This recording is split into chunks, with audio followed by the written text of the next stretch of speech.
Diane Gagnon. Allô, Alain?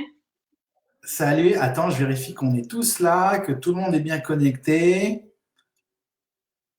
Et en fait, moi, je crois que c'est parce que moi, Eh ben voilà, on est live avec Diane. Tu te regardes, tu peux vérifier sur ta page Facebook d'ailleurs si tu as un téléphone à côté, comme ça tu verras.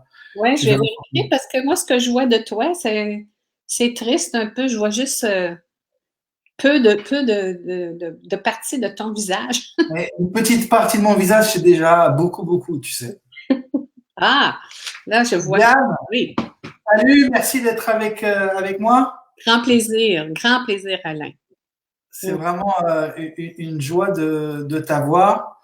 Et bon, je pense que si. Alors d'abord, on va attendre un petit peu parce qu'il y a les gens qui arrivent. On va parler doucement au ralenti. Il y a 4, 5 personnes. On va dire à tout le monde, dites-nous si OK. Et puis, si question, n'hésitez pas. Son et image. T'as vérifié sur ton Facebook que c'est bien? Oui, c'est très bien en ce qui me OK. concerne. Très bien. Bon, là. C'est juste l'écran où je te regarde en ce moment, ça, c'est pas terrible, mais bon, c'est pas grave. C'est ce que les gens. Attends, je vais partager aussi en même temps sur ma page.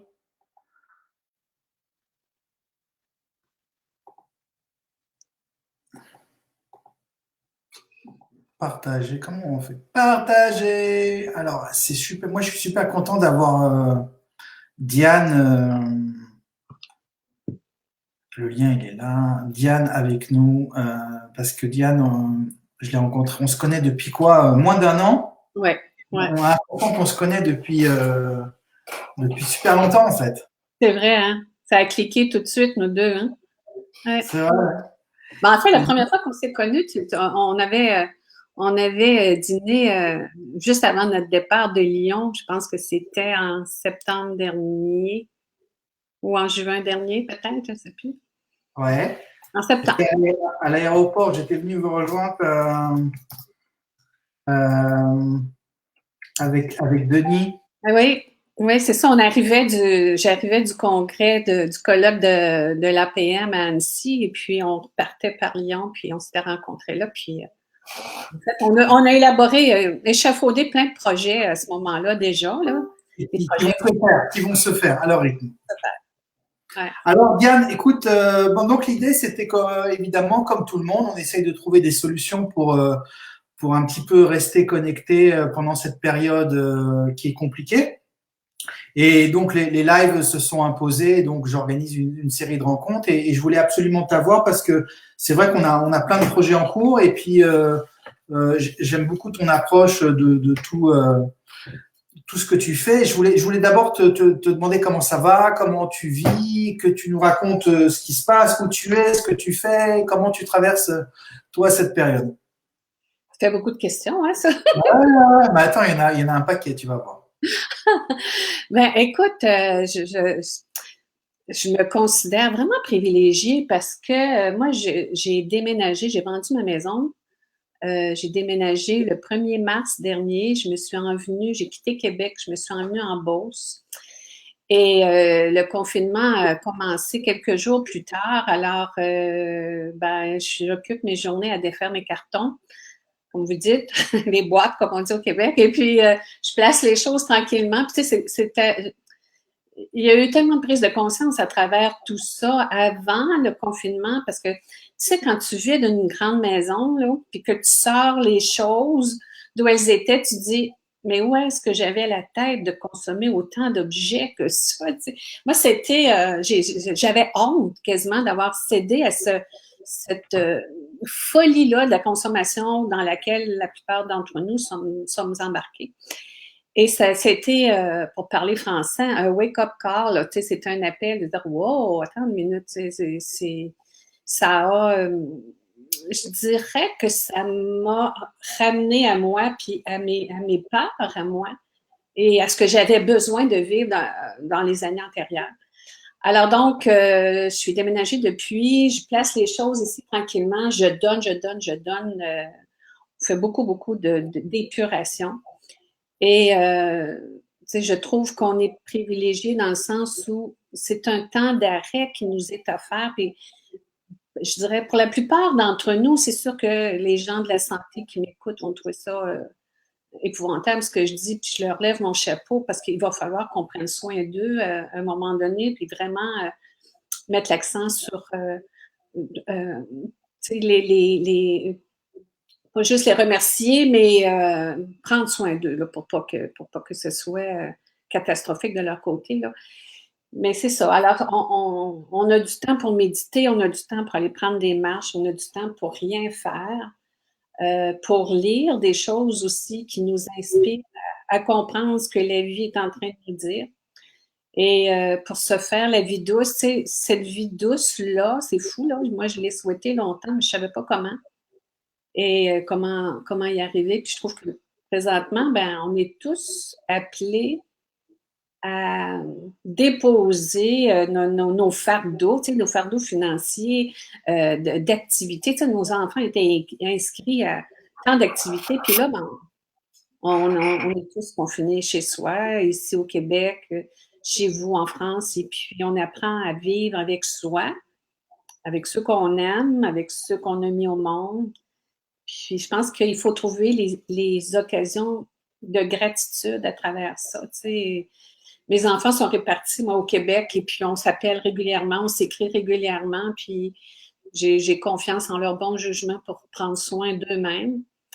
Et puis je trouve ça beau parce que je pense qu'il y a plus de communication maintenant qu'il y en avait avant tout ça. Alors justement, comment on trouve l'ambiance au Québec il faut enlever le son là.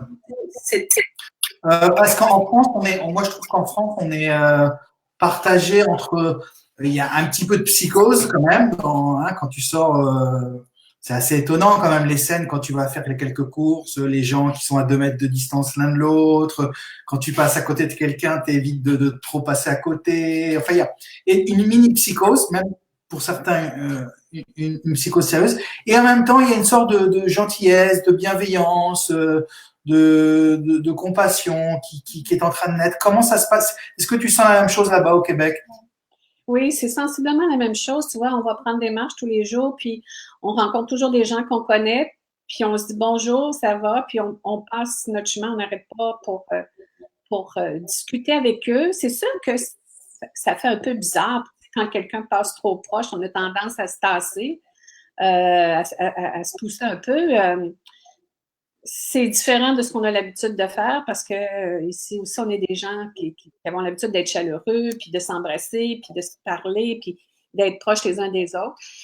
Mais je pense qu'on comprend tous qu'actuellement, ce qu'on a à faire, c'est ça. Puis il y a beaucoup de... Tu sais, ici au Québec, on a la chance qu'on ne savait pas qu'on avait d'avoir un gouvernement très, très rassurant, très clair, très transparent, qui font des points de presse au moment où on se parle, sont en train d'en faire un, comme tous les jours depuis 2 semaines et demie maintenant, qui nous disent tous les vraies choses. Puis en même temps, ben, ça rassure, même s'il y a des gens qui refusent d'écouter tout ça, je pense qu'il y a quand même un élan de solidarité, de compassion. Puis c'est rare qu'on entende dire ça. C'est unanime ici au Québec. Les gens trouvent que le premier ministre fait ça. Il est devenu un héros. Le directeur de la santé publique est devenu un héros. La ministre de la Santé aussi, juste parce que on a l'impression qu'on a l'heure juste, tu sais, puis qu'on se fait pas compter des bobards là, par les gens du gouvernement. Puis ils ont pris ça au sérieux très tôt.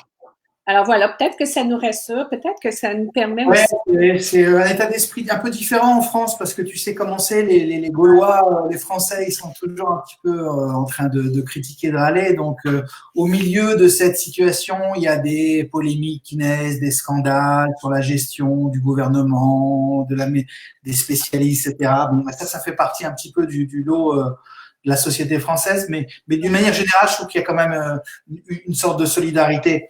La question que je voulais te poser, c'est la question que je pose un peu à tout le monde, c'est est-ce que toi, tu as l'impression, on pourra avoir la tentation de donner une signification très spirituelle à tout ce qui se passe, avec une anticipation sur un monde qui va changer, etc. Est-ce que toi, tu penses qu'il y a quelque chose comme ça, d'ordre un petit peu mystique, incarné à travers ce petit virus qui transforme la planète? Ben, c'est une bonne question. Puis, je Merci. pense que chacun va vivre ça comme il le peut, comme il le souhaite. Ma croyance à moi, que je cherche pas à vendre ou à imposer, là, c'est de toute façon, le monde vient de changer, là. Qu'on le veuille ou non, c'est déjà plus le monde qu'on connaissait avant. Partout, c'est différent. Les décisions qui se prennent vont avoir des impacts sur les années à venir. Mais en même temps, je trouve que c'est une métaphore de la vie. D'ailleurs, j'avais écrit un texte là-dessus. C'est juste à plus grande échelle. Mais à chaque jour, on prend des décisions qui vont changer le cours de notre vie. À chaque jour, si je décide de tourner à droite plutôt qu'à gauche sur un coin de rue, il peut m'arriver quelque chose qui ne me serait pas arrivé autrement. Là. Moi, je crois personnellement que la vie nous ramène à l'ordre puis nous dit ben, c'est pas toi qui décides, ma fille. T'as beau prendre des décisions, faire des planifications, te fixer des objectifs ou tout ça. C'est pas comme ça que ça fonctionne, la vie. Je pense que la vie, elle nous appelle à être humble en ce moment. Je pense que tout ce qui s'appelle ego, devenir, je sais pas moi, célèbre, avoir du succès ou tout ça, ça n'a plus tellement d'importance. On n'a comme pas le choix en ce moment de revenir à soi, puis à dire, OK, moi, j'ai le goût de vivre ça comment, puis qu'est-ce que je fais avec ce qui est là, puis comment je transmets ce que je porte aux autres en ce moment. J'ai l'impression qu'on a tout le temps le choix, minute après minute, entre la peur puis l'amour. Mais là, c'est comme exacerbé. Ça nous dit, soit on cède à la panique, ou soit on le dit. Ici au Québec, un slogan là, qui est sorti avec un arc-en-ciel qui dit ça va bien aller. Ben, en tout cas, tant mieux, si c'est ce qui rassure les gens, mais la réalité est qu'on ne sait rien, mais qu'on ne sait jamais rien. C'est juste c'est juste gros, là, maintenant. C'est tout le monde qui vit ça en même temps, mais on a beau faire des planifications, la dernière fois qu'on s'est vu, Alain, on dînait avec Pierre et Gérald, puis qui aurait dit qu'aujourd'hui, on serait dans cette situation-là, puis ça fait pas longtemps. C'était à la fin, au début février, tu vois, puis la vie a complètement changé depuis, mais la vie change à chaque instant, c'est juste qu'on le voit pas. Je trouve qu'on est appelé à le voir comme il faut, puis on parle beaucoup de faire face à la réalité, puis d'être docile face à la vie. Je sais que ça fait tiquer les gens quand j'utilise ce mot-là. Mais si je suis que la vie me propose chaque moment, puis que je résiste pas, j'ai pas mal moins de possibilités de souffrance. Si je résiste pas, je souffre pas, tu sais. Si j'accueille ce qui est là, puis Justement la résistance et la peur. la résistance et la peur, c'est ce qui nous fait souffrir. Mais là, justement, le sujet de la peur, il est au centre de tout en ce moment. La peur de mourir, la peur de plus rien avoir, la peur de ne pas avoir à manger, la peur de... C'est comment on traverse ça? Toi qui justement, ça fait partie un petit peu de ce que tu transmets en permanence, parce que, pour rappel, tu fais souvent des conférences dans tout ce qui est développement personnel, etc. Et c'est un sujet qui revient en permanence, même en situation normale. Mais là, c'est vraiment exacerbé. Et comment on accueille ça? Je trouve qu'en temps normal, on est tellement dans notre tête, on est tellement dans la course effrénée, je l'ai été longtemps, la plupart des gens le sont encore. Alors, quand on est dans cette course-là, on ne s'arrête pas, on n'est pas capable de rester branché à soi, on est loin de soi. Puis je pense que beaucoup de choses qu'on fait pour se fuir aussi, parce que ça peut être menaçant peut-être pour certaines personnes, en tout cas, c'est une illusion évidemment, là, mais de se retrouver face à soi. Là, on y est un peu forcé, évidemment, de prendre du temps pour soi. On peut continuer de fuir, là, mais c'est dans la fuite qu'on va souffrir. Tu sais, je pense qu'il faut accueillir ce qui est là. Oui, c'est vrai qu'il y a des enjeux économiques importants, il y a des enjeux de santé majeurs. Moi, ma manière de voir ça, c'est de dire, ben, tout ce qu'on a à vivre va être vécu. Puis ce qu'on a à vivre personnellement, tu sais, moi, ce que j'ai à vivre, c'est ce que je vais vivre. Puis je préfère l'accueillir tout de suite, tu sais, puis dire, ben, ce sera ça. Tu sais, je dis souvent à Denis, mais et qu'on est privilégié pour l'instant, parce qu'on ne sait pas de quoi demain sera fait, puis on ne sait pas ce qui peut nous arriver non plus. Alors, je préfère ne pas vivre dans la peur puis de rester branché en moi. Tu sais, on a tous en soi une paix, une joie profonde qui nous anime, mais on n'est pas branché à ça parce qu'on est bien trop occupé à faire un paquet de choses, puis à courir d'un bord puis de l'autre, puis à gagner notre vie là, en la perdant pratiquement. Alors moi, je préfère choisir, tu sais, quand je sens que je deviens stressée un peu, ben je vais prendre le temps de me rasseoir, de respirer. Moi, la respiration m'aide beaucoup et Stéphane Hérault en est le précurseur pour moi, là, que ça m'a beaucoup aidé. Je préfère aussi ne pas embarquer dans ce qui nous fait peur. Oui, de savoir ce qu'on a à vivre, les contraintes qui sont présentes, les décisions que nos gouvernements prennent. Mais en même temps, moi, à ma petite échelle, je choisis de rester dans l'amour le plus possible, de prendre les choses que je peux avec humour. Puis, tu sais, je regardais ici, les banques alimentaires ont explosé, évidemment, mais il y a plein de monde qui va donner de leur temps. Il y a des dons en argent, il y a des dons en biens qui se font partout.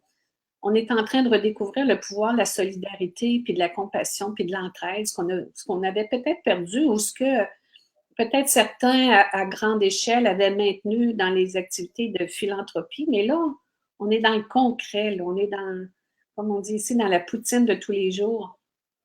On est en train de redécouvrir que, oh, c'est bien beau prendre soin de soi, mais il faut aussi prendre soin des gens autour de soi. Il faut s'assurer un coup de fil à la voisine pour savoir si elle a besoin de quelque chose, ça va de soi.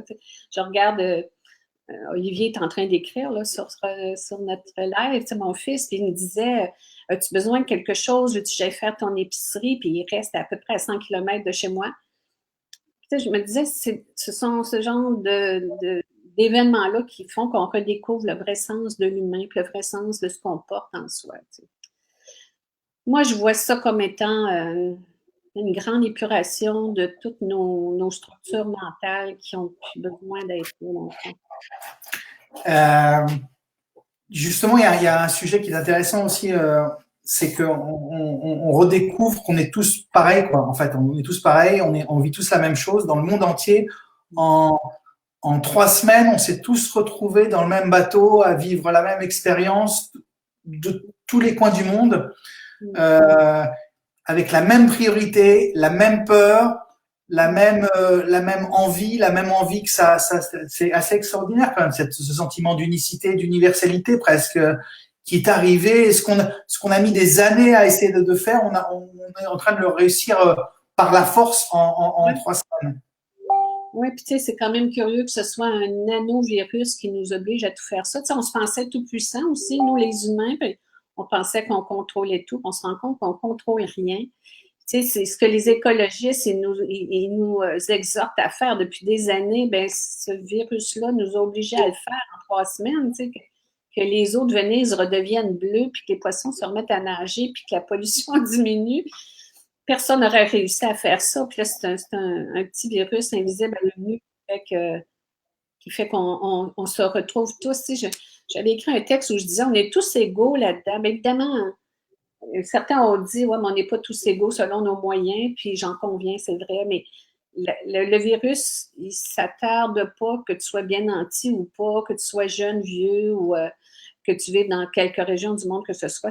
On est tous touchés, mais on est tous unis aussi. On se rend compte que les choix qu'on fait, si je choisis de rester à la maison, de ne pas voir personne, puis de respecter les règles de confinement, ben je prends soin des autres, pas juste de moi, tu sais. Il y a des gens qui ont dit « Ah, on brime nos libertés », ben Non, moi, je suis libre chez moi, confinée chez moi, je me sens pas brimée. Oui, j'ai hâte de revoir mes enfants, puis j'ai hâte de recevoir des amis, puis mais je manque pas de liberté. Puis je pense que ça, on l'apporte en nous, cette liberté-là. Nelson Mandela, dans le fond de sa prison en Afrique du Sud, il se sentait libre dans sa tête aussi. Tu sais, on est tous unis, puis on est tous appelés à la même chose, à redécouvrir le sens de la vie, à revenir à soi, tu sais, il y a un effondrement des vieilles structures, même au niveau économique, tu sais, ça sera plus jamais pareil. En tout cas, selon moi, j'en sais rien. Est-ce que tu crois justement, on a tous envie de dire que ça sera plus jamais pareil, que ça va changer, que c'est le début de quelque chose de nouveau. Est-ce que tu crois pas qu'on va recommencer comme si de rien n'était dans un mois? Ben, sûrement certaines personnes, sûrement, mais je pense que, tu sais, quand je vois les commentaires des gens sur ce que j'ai écrit, puis qu'ils me disent, oh mon Dieu, c'est tellement ça, puis tu sais, il est temps qu'on redécouvre. Attends, je t'ai perdu là. M'a perdu. Est-ce que ça va? Ouais, là ça va, vas-y. Ça va? OK. Tu sais, certaines personnes vont peut-être avoir envie de retourner à cette course-là, mais moi, j'ai la foi que, au contraire, beaucoup de gens vont dire, ah non, ça suffit là. Ça suffit là. Tu sais, oui, on va travailler, bien sûr. Oui, les enfants vont retourner à l'école, mais ce qu'on aura eu le bonheur de découvrir durant cette période-là, je pense qu'on n'aura plus jamais envie de le lâcher non plus. Tu sais, en tout cas, je vais parler pour moi, là, mais cette douceur de vivre-là, que moi, je découvre, j'ai été mon plus grand bourreau longtemps, moi, au niveau du travail. Puis là, je me dis, hey, wow, tu sais, je peux me payer le luxe de rien faire, de m'asseoir dehors. Hier, on a sorti les chaises de papier parce que, tu sais, ici au Québec, oh, il y a de l'écho. Ici au Québec, Ouais, il y a de l'écho, il y a un petit problème de connexion. J'espère que tout le monde entend bien. J'espère que tu m'entends, pas. Ça va là? moi, je t'entends très bien. Et toi? Oui, oui, mais des fois, tu es un petit peu haché, mais bon, ça va. Vas-y, c'est bon. Je suis un peu hachée. OK. Un Alors, petit peu haché. mais tu vois, ici, hier, on s'était assis dehors, on écoutait le chant des oiseaux, puis le silence, parce qu'il n'y a à peu près pas de voiture dans les rues. Donc, je me disais, waouh, on est allé voir la rivière qui était encore sous son couvert de glace, mais on voyait l'eau qui recommençait à ressurgir en certains endroits. Puis je me disais, mon Dieu, que la nature est bien plus forte que nous, puis qu'on peut redécouvrir ça. J'aurais eu le goût de m'asseoir sur le bord de la rivière puis d'attendre que les glaces partent, même si ça prenait 3 jours, je serais restée là, je pense. On redécouvre c'est quoi la vie, tu sais, c'est... Je sais que certaines personnes vivent comme ça déjà. J'avais une amie ce matin, Lynn, qui me disait, ben moi, ça fait 9 ans, tu sais, parce qu'elle a eu des problèmes de santé, puis depuis 9 ans qu'elle vit ce rythme-là, mais c'est rare les gens qui accueillent ce qui est là, puis qui font avec ce qu'on nous propose comme vie, comme limite, comme restriction, tu sais, puis comme cadeau. Moi, je trouve qu'il y a un énorme cadeau là-dedans. Je pense qu'il faut avoir... Je voulais te poser une question sur si tu m'entends bien, ça va? Oui. Je regarde sur tout le monde. Vive le naturel, c'est le meilleur remède à tous les maux, nous dit Lynn Marco. Bon. Ouais, tu vois. Le son est OK, c'est bon, tout va bien. Il y a beaucoup, il y a un sujet qui est un petit peu à la mode ici aussi, c'est comment vivre en famille, vivre en couple, ce confinement. Je suis sûr que tu as des choses à nous dire là-dessus. Ouais. Ouais, c'est drôle, hein, parce que j'ai écrit un texte cette semaine ou la semaine dernière, je ne sais plus, là, qui s'appelait L'épreuve du feu. Tu sais, on connaît tous des couples qui sont ensemble depuis des années, mais qui vivent séparément pratiquement, tu sais, qui fonctionnent parce qu'ils ne se voient pas beaucoup, parce qu'ils ne se parlent pas beaucoup. Là, je me disais, là, tu es confiné avec quelqu'un avec qui tu as peut-être perdu contact depuis 10 ans, tu sais, puis que tu ne sais plus c'est qui ton conjoint ou ta conjointe. Puis c'est l'épreuve du feu, tu sais. je me disais, oh mon Dieu, certains couples, est-ce qu'ils vont passer à travers ce confinement-là? Puis je pense que toutes les options sont ouvertes. Hein. Soit on réapprend à découvrir l'autre, ou soit on se rend compte que, waouh, on n'est plus du tout à la même place, ni sur la même longueur d'onde. Pour beaucoup de couples, j'ai l'impression que ça va être vraiment l'épreuve du feu. Là, Et comment on fait pour tous il y a des couples qui traversent des crises, des situations compliquées et qui se retrouvent confinés et donc en plus de la difficulté du confinement, se retrouvent face à face dans une situation. Avant, il y avait toujours une possibilité de fuite, de partir, de sortir, d'aller faire un tour, d'aller chez un copain, etc.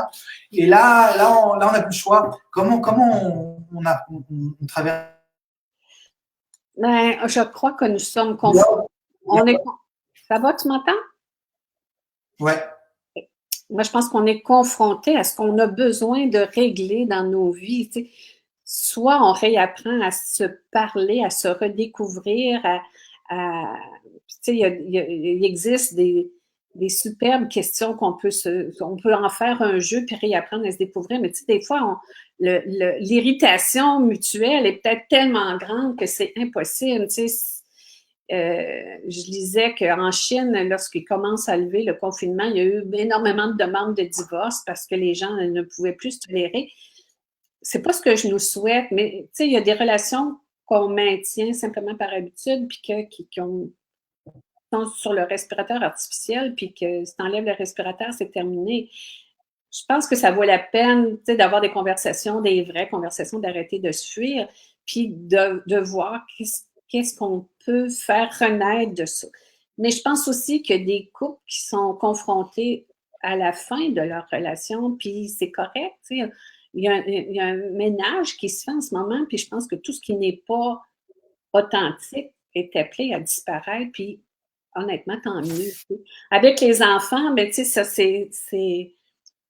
c'est challengeant parce que nos enfants ont le don de toujours mettre le doigt sur ce qui nous irrite le plus ou avoir des comportements qui nous irritent le plus. Oui, je crois que tu as écrit quelque chose sur les enfants il n'y a pas longtemps. Oui, ben, je pense que les enfants sont là pour nous montrer, ben, pas je pense, personnellement, j'y crois, là, que les enfants sont là pour justement nous révéler à nous-mêmes nos propres contradictions, nos failles, nos faiblesses, nos défauts aussi.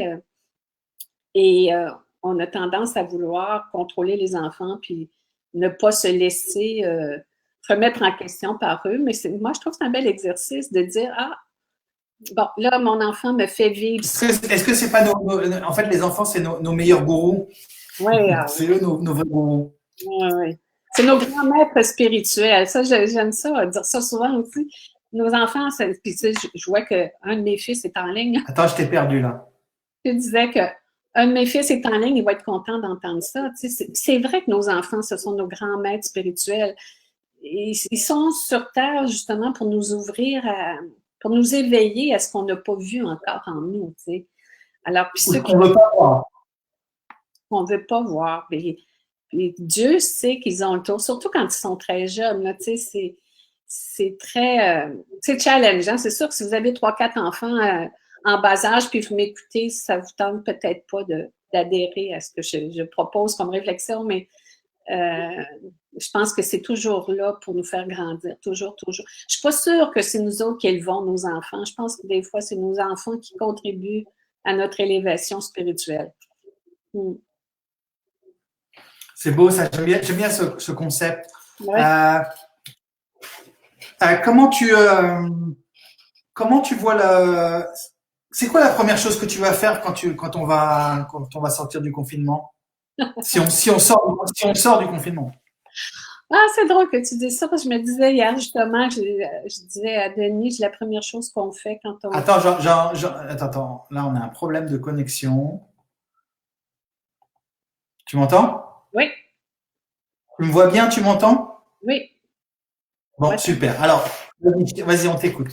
Alors, je disais justement hier soir à Denis, la première chose qu'on fait quand le confinement est levé, on invite à souper nos enfants.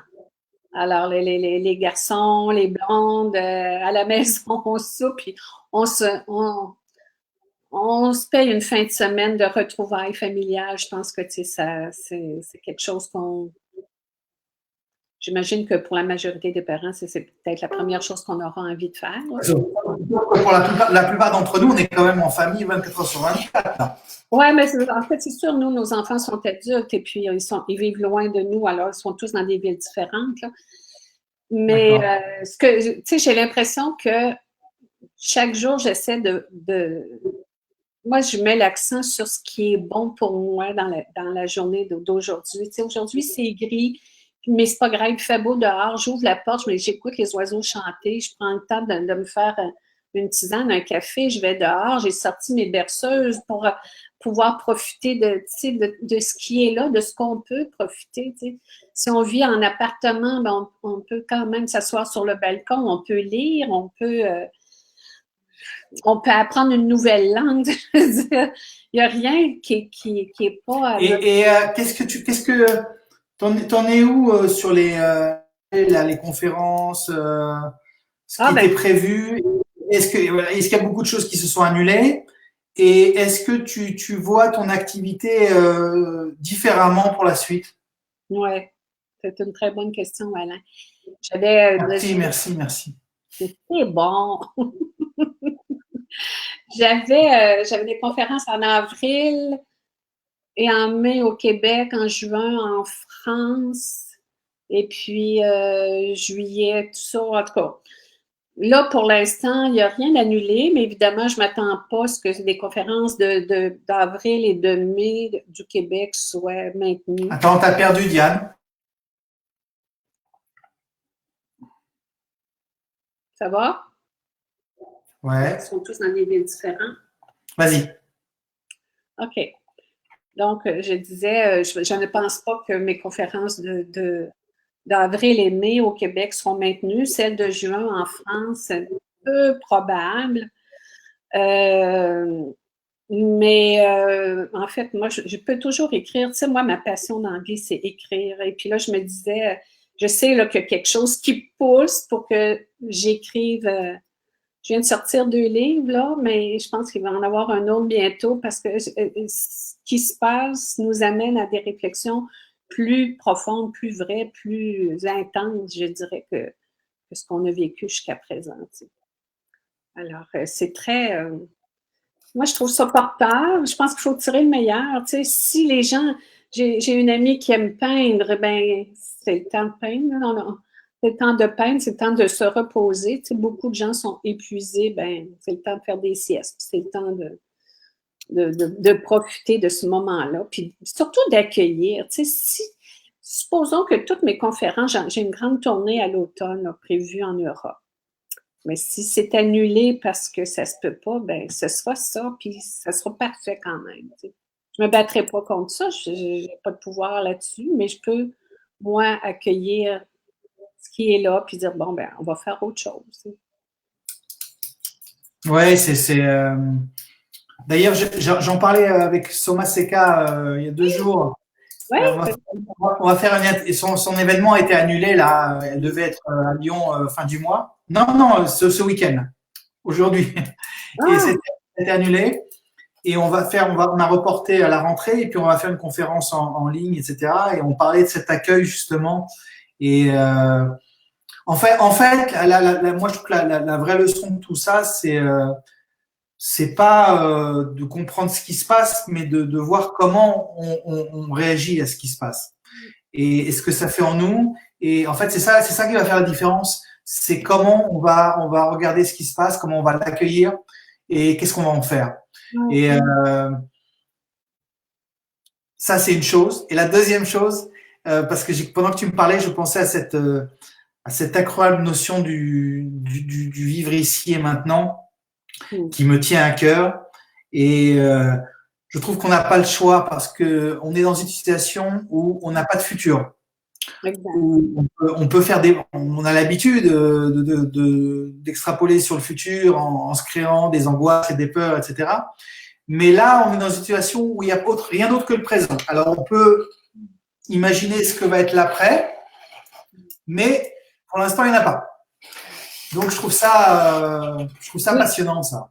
Tu sais, Alain, c'est tellement vrai ce que tu dis. Puis je trouve la métaphore dont j'essayais de parler tantôt, là, je trouve justement que c'est ça, il n'y a rien de différent, c'est juste qu'on le voit. On a toujours eu seulement le moment présent. Même si on a essayé de faire des plans pour le futur, puis même si on a essayé de dire, bah, j'ai des conférences là ou j'ai tel objectif là-bas, c'est jamais nous autres qui décidons. C'est la vie qui a le dernier mot. Je trouve juste que maintenant, on est comme forcé, si je peux dire ça comme ça, à être dans le moment présent parce que le futur n'existe pas, mais il n'a jamais existé. Tu comprends? C'est juste, c'est gros, là. Puis là, on est comme obligé de dire, wow! Oui, mais là, si tu veux, évidemment qu'il n'a jamais existé, mais là, c'est gros comme une montagne, quoi. C'est-à-dire que, tu vois, c'est pas, bien sûr qu'il n'a jamais existé, de même que le passé n'existe pas. Mais là, on nous a mis devant le truc, un truc, non, non, il n'y a pas de futur. Mm. On est là, maintenant, coincé, ici, confiné, face à nous. Oui, puis c'est ça qu'on a à faire. Tu sais, la vie nous ramène à l'essentiel. Tu réagis comment? Tu choisis la peur, tu choisis l'amour. Qu'est-ce que tu fais avec ce moment présent qui t'est donné? T'en fais quoi? Tu choisis de râler contre le gouvernement ou de te plaindre que ta liberté est brimée ou tu choisis de faire avec ce qui est là. On a tout le temps ce choix-là. Mais là, on l'a, comme tu dis, c'est tellement gros que oui, on n'a que le moment présent en ce moment, tu sais, puis c'est pour ça que le fait qu'on soit ensemble puis qu'on en parle maintenant, il n'y a rien de préparé d'avant puis il n'y a rien de préparé d'après. Puis je sais même pas ce que je vais faire une fois qu'on aura fermé le bouton. Tu sais, j'ai des idées mais j'en sais rien. Tu sais, et cette obéissance-là à la vie, moi j'adore ça. Hein, je me souviens d'une fois à mon émission de radio, j'avais reçu Rémi Tremblay, que tu connais sans doute, Alain, qui est notre, je l'appelle notre Bouddha québécois, là. Puis Rémi, Bouddha québécois? Notre Bouddha québécois, oui. Je te mettrai en contact si tu ne le connais pas. Puis Rémi avait dit à l'émission ce qu'il aimait le plus, c'est l'obéissance à la vie. Puis ça m'avait fait réagir. Obéir, tu sais, c'était comme une notion qui n'avait pas d'allure pour moi. Mais aujourd'hui, je réalise que si je suis docile face à ce que la vie nous met sur le chemin, si je résiste pas, si mon ego est pas tout le temps en train de dire non, c'est pas ça que j'aurais voulu, je voudrais d'autres choses. Tu sais. Je pense pas que personne a voulu ce virus-là en ce moment. Je pense pas que personne ait voulu rester confiné chez soi, puis qu'il y ait tant de malades, puis tant de décès. Mais cela est. Et c'est avec cette réalité-là que je dois composer. Tu sais, mon Dieu, si les gens pouvaient. Il y a Byron Katie qui travaille longtemps là-dessus, puis longtemps sur ce sujet, et qui disait aimer ce qui est, ça veut dire juste accueillir ce qui est là et non pas ce que j'aimerais donc que ce soit. Tu sais, c'est toujours notre ego qui parle quand on voudrait autre chose que ce qui est là. Mais si j'obéis à ce Attends, je t'ai perdu. Alors, si j'obéis à ce qui est là, ben je souffre pas, même si c'est pas ça que je veux, je résiste pas, puis j'accueille, puis je pense que la vie est assez mieux que nous, ce dont on a besoin. Je dis ça souvent, mais ça guide mes réactions la plupart du temps. Tu veux revenir sur. On a été un peu coupé là, Diane, sur la dernière minute. Alors, qu'est-ce que je disais? Je disais que, dans le fond, c'est de revenir au moment présent. Tu sais, Byron Katie le disait dans son livre Aimer ce qui est, puis dans toutes ses lives qu'elle fait, ce qui est ici maintenant, c'est tout ce que nous avons. Est-ce que ça fait mon affaire? Non. Mais c'est ça qui est là. Donc, j'accueille ça. J'arrête de résister. J'arrête d'avoir peur parce que le moment présent, cette minute-là, cette seconde-là, c'est ce que j'ai en ce moment. Puis je ne sais pas de quoi la journée sera fait, puis je ne sais pas de quoi le reste de la journée sera fait, ni où on sera dans 5 ans, tu sais.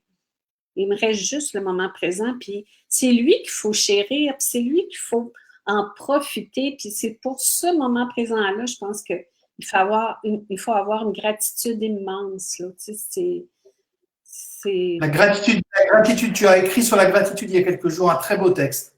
Ouais, ouais. Ça, moi, j'écris pas avec ma tête, hein, j'écris juste ce qui vient, puis c'est pas réfléchi ce que j'écris, c'est vraiment.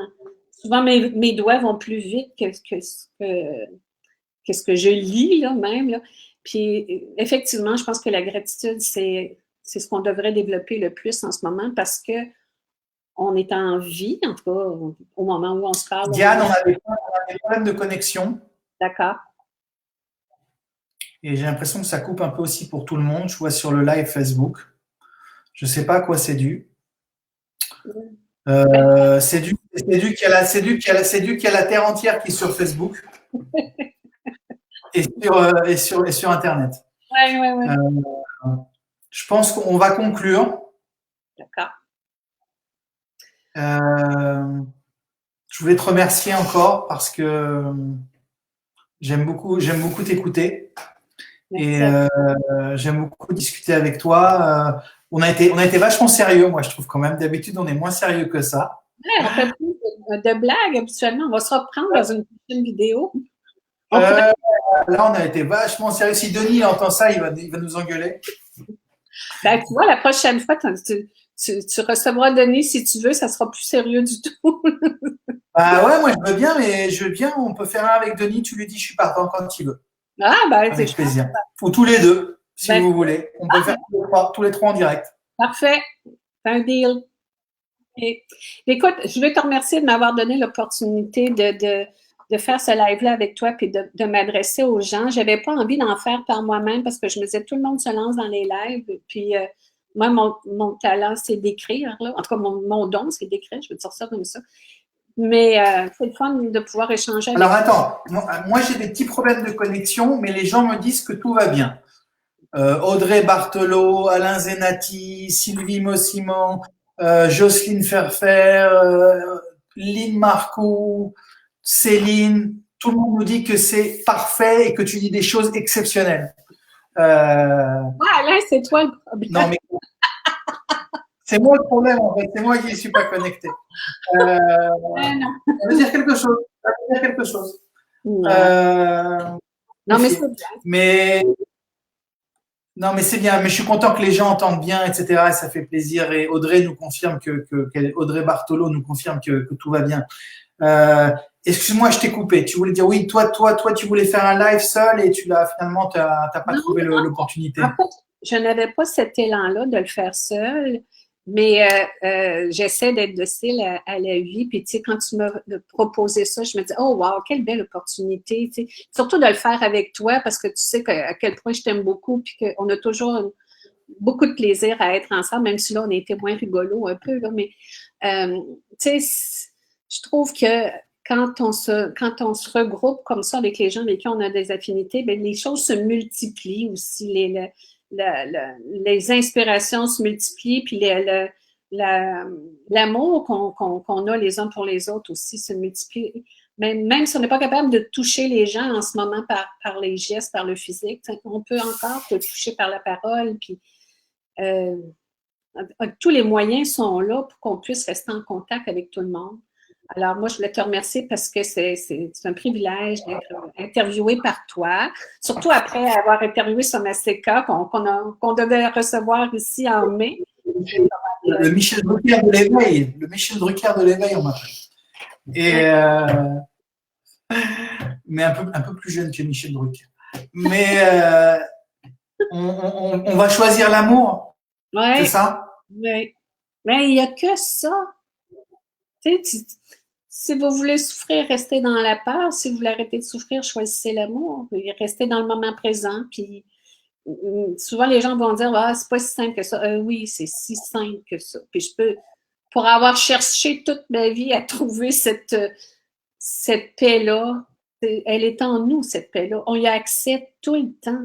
Puis cette joie-là, là, tu sais, toi et moi, quand on est ensemble, puis surtout quand Denis est là aussi, on rigole tout le temps. Puis, tu sais, cette joie-là qu'on porte, on a juste à y avoir contact, puis à pas dramatiser les choses, puis à les prendre un après l'autre. J'aimerais tellement que, ça c'est mon ego qui parle, là, mais j'aimerais ça que les gens entendent qu'ils ont ce choix-là tout le temps de revenir à la paix intérieure, à la conscience, à la présence, appelez-le comme vous voulez. C'est tout le temps là. C'est un choix qu'on peut faire à chaque instant.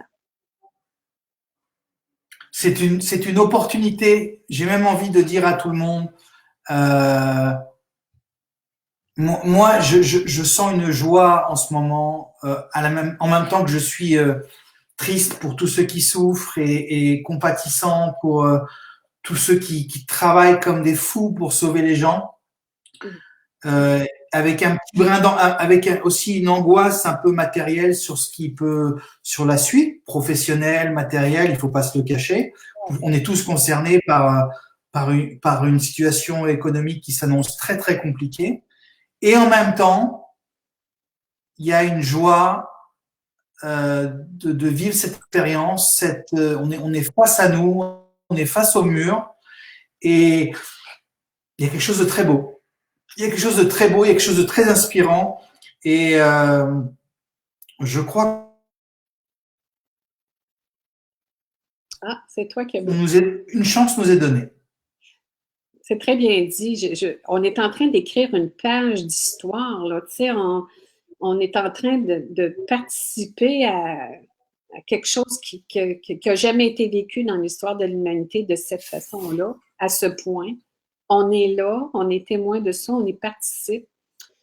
Je souhaite que ce soit un réveil ou un éveil pour tout le monde de redécouvrir que la vie est beaucoup plus simple que ce qu'on en a fait jusqu'à présent. Exactement. Merci Diane. Merci Alain. Merci tout le monde. Je t'embrasse très fort. Merci à tout le monde. Tous ceux, je cite pas les noms de tout le monde, mais merci aux centaines de milliers de personnes qui nous ont suivis. Et puis, la vidéo reste sur la page Facebook. Vous pouvez la voir et la revoir le soir en vous couchant si vous voulez vous endormir et vous détendre. Donc, sérieusement, voilà. N'hésitez pas à commenter, à revenir, à nous poser des questions. Et puis Diane, l'invitation est lancée avec Denis. Avec plaisir, je vais lui dire, il va accepter avec plaisir, le connaissant. Alors, je te reviens pour qu'on se fixe une date pour ça. Bonne soirée, merci Diane. Je vous embrasse tout le monde. Attends, j'arrête. Bye. Merci. Stop streaming. T'es là?